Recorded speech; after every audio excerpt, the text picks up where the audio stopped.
Postmortem করতে হবে না। রানা, আইনের লোক হয়ে তুমি বেআইনি কথা বলছো।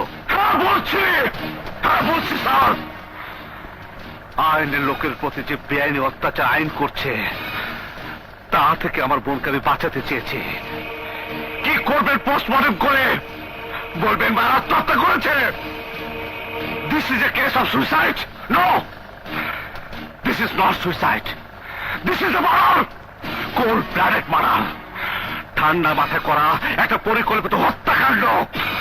যান স্যার যান, তাদের পোস্টমর্টম করুন স্যার। যারা আমার বোনের বিরুদ্ধে রায় দিয়েছে তাদের পোস্টমর্টম করুন। যারা আমার বোনকে নষ্ট করেছে তাদের পোস্টমর্টম করুন। এই সমাজের পোস্টমর্টম করুন, যে সমাজের একটা 20 বছরের মেয়েকে মিথ্যা অপবাদে মরতে হয়েছে, ওই আইনে পোস্টমর্টম করুন।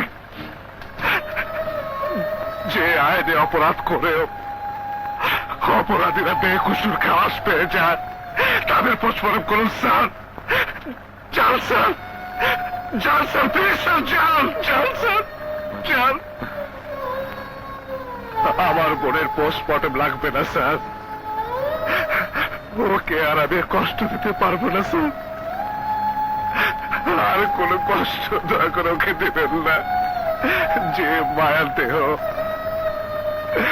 স্নেহ, মমতা সারা জীবন ঢেকে রেখেছি, সেই মায়ার দেহে আর কোন পোস্টমর্টমের ছুরি নাই বা চালালেন, চালালেন স্যার। স্যার, ওকে একটু শান্তিতে থাকতে দিন, ওকে একটু শান্তিতে থাকতে দিন স্যার, শান্তিতে।